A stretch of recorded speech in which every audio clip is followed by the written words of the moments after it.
अगर तुम ये सोच रहे हो कि ये वीडियो तुम्हें एंटरटेन करेगी तो भाई मैं कह रहा हूँ इसे यहीं छोड़ दे। लेकिन अगर तुम इस मकसद से आए हो कि ये वीडियो तुम्हें मोटिवेट करेगी तो तुम्हारा भाई गारंटी देता है तुम्हें मोटिवेट करने की, बशर्ते इसे पूरी देखना।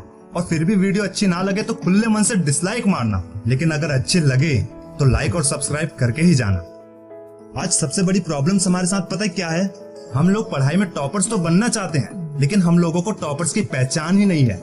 नहीं, क्लास या एग्जाम में हाईएस्ट मार्क्स ले आया तो बंदा टॉपर्स। अरे नहीं यार, जब तुम स्कूल या कॉलेज से पास आउट होने के 3-4 साल बाद अपने दोस्तों से मिलोगे तब तुम्हें हैरानी होगी, जिसे हम असल में टॉपर समझते थे वो तो बस एक ऑर्डिनरी बंदा निकला। और जिस बंदे पर साला किसी ने ध्यान ही नहीं दिया वो बंदा झंडे गाड़ के बैठा होगा। क्यों? क्योंकि हम लोगों ने ज्यादा मार्क्स लाने वालों को टॉपर समझने की गलत सोच बना रखी है। अब मुझे ये बताओ, लास्ट बेंच पर बैठने वाला बंदा जो एवरेज नंबरों से पास होता है लेकिन किताबों से समझता है रट्टा मारने की बजाय, भले ही उसके आंसर शीट में लिखे हुए आंसर्स किताबों के आंसर से डिट्टो मैच नहीं होते मगर मीनिंग सेम है, तो क्या वो बंदा टॉपर्स नहीं बन सकता? पता है हमारी एजुकेशन सिस्टम की सबसे बड़ी प्रॉब्लम्स क्या है? यहाँ केस स्टडी नहीं होती, सिर्फ डेफिनेशंस को याद करो।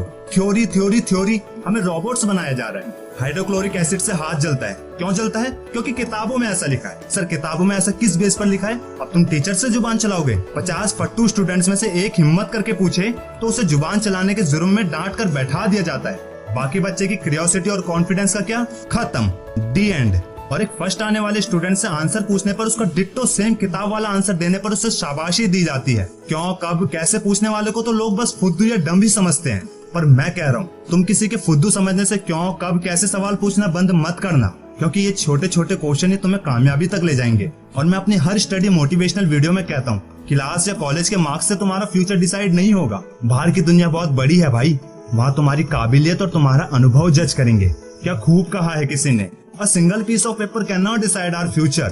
और एक बात भाई, इंटेलिजेंट बंदा वो होता है जिसका IQ ज्यादा होता है, और ये साइंटिफिकली प्रूव्ड है। क्लास में फर्स्ट आने वाले स्टूडेंट्स से ज्यादा IQ एवरेज स्टूडेंट्स का होता है। मैं ये बिल्कुल नहीं कह रहा कि तुम क्लास में फर्स्ट आना जानबूझकर छोड़ दो। अरे जो पढ़ रहे हो उसे समझो और फिर एग्जाम में जितना समझ में आया उसे लिखो। फर्स्ट आना या सिर्फ पास होना ये नियति पे छोड़ दो। मेरा यकीन मानो, ज्यादा शीट भरने से ये बिल्कुल साबित नहीं होता कि वो बंदा इंटेलिजेंट है। जो कम शब्दों में सही बात लिखता है वो होता है इंटेलिजेंट। पढ़ाई का असली मतलब क्या होता है? लर्निंग, वो लर्निंग जो सिखाए कहीं से भी, सिर्फ किताबों से जरूरी नहीं। शायद यही कारण था कि बिल गेट्स और एलोन मस्क जैसे ड्रॉप आउट आज सक्सेस है, क्योंकि उन्होंने कॉलेज छोड़ा, पढ़ाई नहीं। अरे जितनी हमारी अब तक की किताबें नहीं होंगी उनसे बड़ी तो उनकी लाइब्रेरी होती है।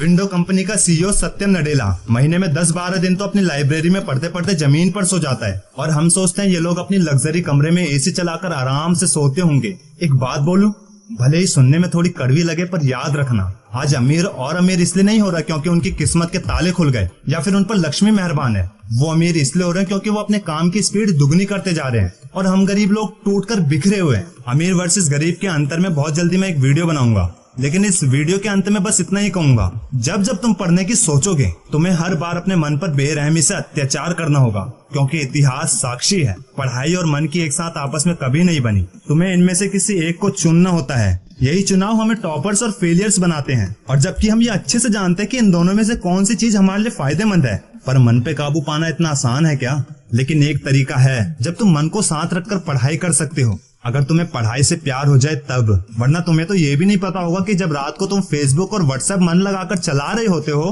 तब तुम्हारा ही कोई दोस्त किताबों में मन लगाकर पढ़ रहा होता है। इसलिए जब तक तुम पढ़ाई को एक जिम्मेदारी समझते रहोगे तब तक तुम कुछ बड़ा नहीं उखाड़ सकते। लेकिन जिस दिन तुमने पढ़ाई को अपना मनोरंजन का हिस्सा मान लिया उस दिन तुम ऑर्डिनरी स्टूडेंट से एक्स्ट्रा ऑर्डिनरी स्टूडेंट बन जाओगे। लेकिन इस बात का रिजल्ट कॉलेज या स्कूल के रिजल्ट से मेजर मत करना, क्योंकि तुम उस एक बंदे में से होंगे जिसे 4 साल बाद जब तुम्हारे दोस्त सक्सेस होता देख यही कहेंगे, हम जिसे क्लास में टॉपर समझते थे वो तो ऑर्डिनरी निकली, और तुझ पर किसी ने ध्यान नहीं दिया तो झंडे गाड़ के बैठा हुआ है। वीडियो अच्छी लगे तो लाइक और सब्सक्राइब करके अपना प्यार जरूर देना।